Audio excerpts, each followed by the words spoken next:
Ẹ kú dédé àsìkò yìí ní gbogbo ibi tí ẹ ti ń gbọ́ wa káàkiri àgbáyé. Gbáǹkọ́gbì ìròyìn ló ń dé sétí ìgbọ́yín láti iléeṣẹ́ Tóyìn Tòmátò tẹlifíṣàn. Ìjà ń bọ̀ nípìnlẹ̀ Ògùn. Abíọ́dún tún fẹ́ wó ilé ìtura Gbẹ́ngà Daniel, lọ̀rọ̀ náà bá tún ti di wàhálà o. Kàyéfì ńlá, ẹgbẹ́ ohun tí ààrẹ Tinubu sọ lórí bí Wàsíù Àyìndé ṣe jáná mọ́ báàlù lẹ́nu. Wọ́n ti ní kí wọ́n gbé e nítorí ṣónámẹ̀. Yéè, ọwọ́ tẹ wòlíì Ọláńṣílé ti ìjọ Return of Mercy Church tó wà nílùú Lẹ́kì o. Òbítíbitì ògùn olóró ni wọ́n bá lọ́wọ́ ẹ̀. Kódà ilé ìjọsìn ẹ̀ ni wọ́n ti lọ gbé e. Ilé ìjọsìn tó wà ní Ọ̀gànbọ̀ ní Lẹ́kì nípínlẹ̀ Èkó tí yóò sì fojú balẹ̀ ẹjọ́ láìpẹ́. Nítorí bí wọ́n ṣe fòǹtẹ̀lù Tinubu, ẹgbẹ́ PDP fẹ́ gbéná wojú Wike àti Fáyọ̀ṣe. Wọ́n ti rán àwọn àgbààgbà ẹgbẹ́ sí Jonathan. Ó ń rúgbó bọ̀ nínú ìjọ Deeper Life. Ọ̀rọ̀ ẹni tí yóò rọ́pò Kúmúyì fẹ́ da ìjọ Deeper Life rú o. Saheed Òṣùpá ṣeré ní Ọ̀ṣun ló bá sọ pé òun yóò rìnrìn àjò lọ sí òkè òkun láìpẹ́. Bẹ́ẹ̀ ló ṣèlérí láti kọrin gidi níbi ayẹyẹ ọjọ́ ìbí ìyá Rainbow, ìyẹn àgbà òjò òṣèré tíátà ilẹ̀ wa tó fẹ́ ṣe ọjọ́ ìbí ní orílẹ̀-èdè Egypt. Ó ṣẹlẹ̀, Pasuma ti rí lẹ́dà kéde àtìlẹ́yìn wọn fún sáà kejì Tinubu.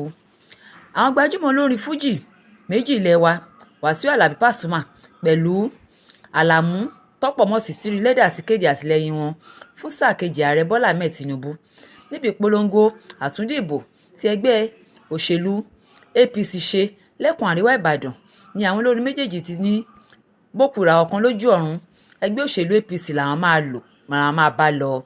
Níṣe ni Pasuma Tọ́pọ̀túmọ̀ sí ọ̀gá ńlá Fújì rọ àwọn olólùfẹ́ rẹ̀ láti ṣàtìlẹ́yìn fún ẹgbẹ́ APC tó sì ní òun nígbàgbọ́ nínú ìṣèjọba Tinubu. Lẹ́yìn ohun tó ṣẹlẹ̀ ní pápákọ̀ òfurufú, kí wọ́n tọrọ àforíjì lọ́wọ́ àwọn olólùfẹ́.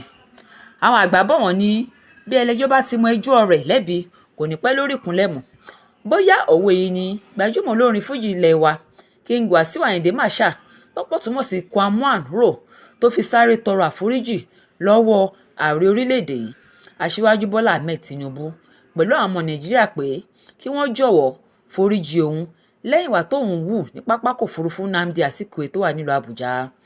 Tí ẹ bá gbàgbé pé ọjọ́ Ìṣẹ́gun Tuesday ọ̀sẹ̀ tó kọjá ni fọ́nrán fídíò kan tí Kwamwan ti yarí mọ́ awakọ̀ bàálù lọ́wọ́ pé kò ní lọ lẹ́yìn tí yẹn ní òun ò lè fààyè gbà á kó gbé ọtí wọnú bàálù, tí ọ̀rọ̀ náà sì di ariwo lórí ẹ̀rọ ayélujára.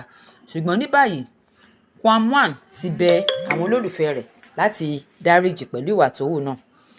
Kẹ́mi Àfọlábí ní mo ti gbé sàárè mi lásìkò tí mò ń ṣàìsàn.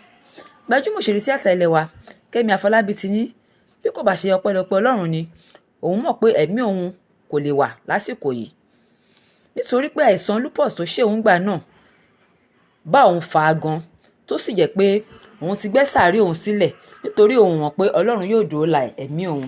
Ìmọ̀ tóun dúpẹ́ lọ́wọ́ Ọlọ́run Olódùmarè pé ó dóòlà ẹ̀mí òun. Ayẹyẹ ọdún Ọ̀ṣun Òṣogbo wáyé àrà ọ̀tọ̀ ní nílùú Òṣogbo. Bàbá Ọ̀ṣun ló gbé igbá nítorí pé ọmọ ọdún 9 péré ni Ifá mú lọ́dún yìí tó yóò gẹ́gẹ́ bí arúgbá, ṣùgbọ́n tí a gbọ́ pé ẹrù náà wúwo jù fún ọmọ náà láti gbé. Àwọn ìròyìn yìí àti ọ̀pọ̀ ìròyìn mìíràn lẹ́ẹ̀ bá pàdé nínú ìwé ìròyìn Gbélégbọ́ tó jáde ní ọjọ́ òní.